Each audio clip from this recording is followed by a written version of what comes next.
How to master your emotions. I'm going to give you 3 steps to help you control your emotions.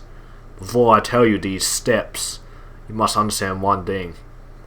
You're not rational. Most people think they are rational, but they're not. The power of rationality is not something you're born with, but one that is acquired through training and practice. Humans are very emotional, and we have a lot of irrational tendencies. Please understand this first. The information and knowledge I'm going to give you is from a book called The Laws of Human Nature. Link in the description if you want to check it out. Anyway, let's get into it. Step 1. Recognize the biases. Your emotions are constantly affecting your thought process and decisions. Realize that you have many biases within you. You tend to hold on to ideas that release tension and soothe your ego. But by becoming more aware of the biases, you can overcome it. So allow me to give you all the biases the book mentions. Let's go through with them. Confirmation bias. We hold on to an idea and convince ourselves we arrived at it rationally. We tend to go find evidence that confirms what we want to believe. That is the confirmation bias. In the end, people want to hear their own ideas, beliefs, and preferences confirmed by an expert opinion.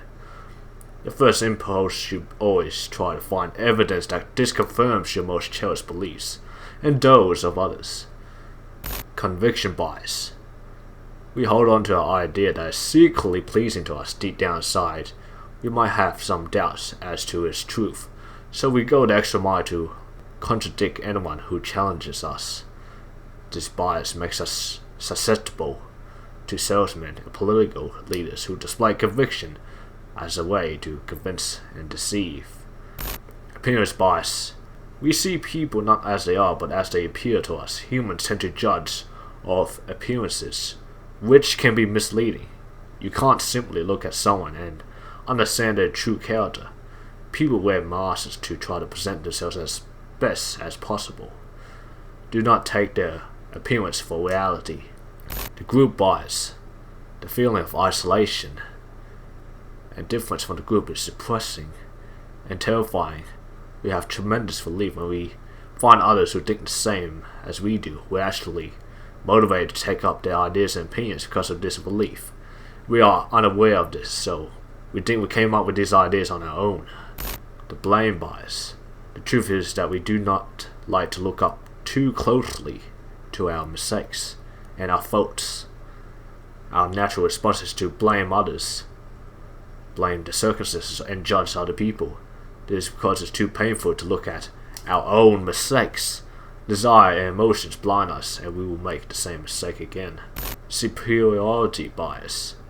We cannot seem to see our faults and irrationality, so we imagine ourselves as rational, decent, and ethical.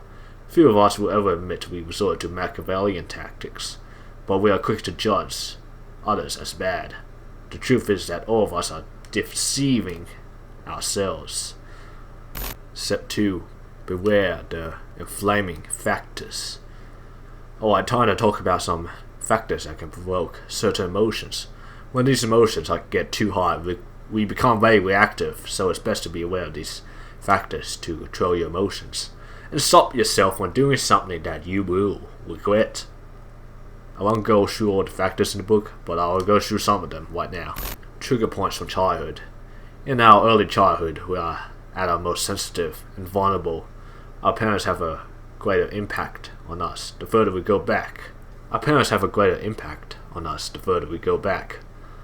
A person or event may trigger the memory of a positive or negative experience very far back in your life. You may even feel a powerful rush of emotions, but you cannot see the source of it. Your reaction is a reflection of your mind, not reality. To recognize this, look for any behavior that is suddenly childish in its intensity and out of character.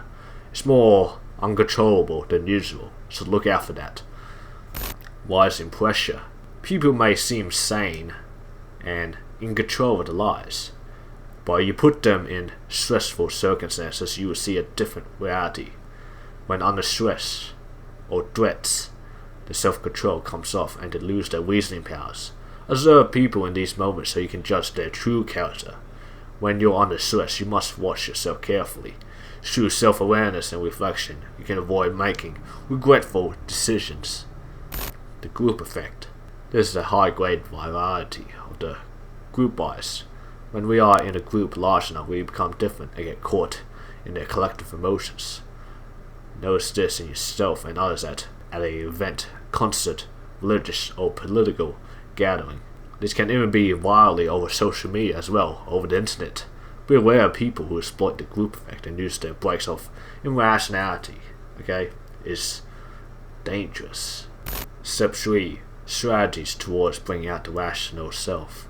Despite your irrational tendencies, there's still hope. If you look closely throughout history and culture, there's some people with high rationality, such as Charles Darwin, Leonardo da Vinci, Pericles, Warren Buffett, and many more. Okay, so there's still hope. You can still be more rational. Okay, gotta give you some strategies from the book. Maybe not all of them, but I'll give you some right now. Knowing yourself truly. The emotional self survives on ignorance. The more you're aware of how it works, the more it loses its control over you. You must reflect on how you operate under stress. Look at your decisions, weaknesses, strengths, etc. By knowing what makes you different, you align your goals with your skills and interests. You're also more able to resist the group bias. Examine your emotions to their roots.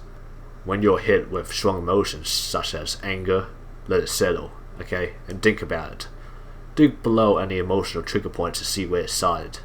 Observe your actions with a bit of detachment and humor as well. It would be wise to use a journal to record self-assessments and ruthless objectivity. Okay, you gotta really observe yourself, brutally and honestly, okay? Find the optimal balance of thinking and emotion. You cannot separate emotions from thinking, okay? It's just part of your human nature. Think of it like this, okay? The horse is our emotional self, and the rider is our thinking self, okay? Maintain a perfect balance between them. Alright, now you know how to control your emotions and master emotions. Recognize the biases, okay? Beware the flaming factors, and bring out the rational self within you. Okay, use those strategies. There's a bunch more details and info in the book I didn't talk about, but you want more of it, you can check out the book. The Laws of Human Nature. Link in the description you want to check out, okay? Thanks for watching. Make sure to fulfill your purpose, alright? And farewell.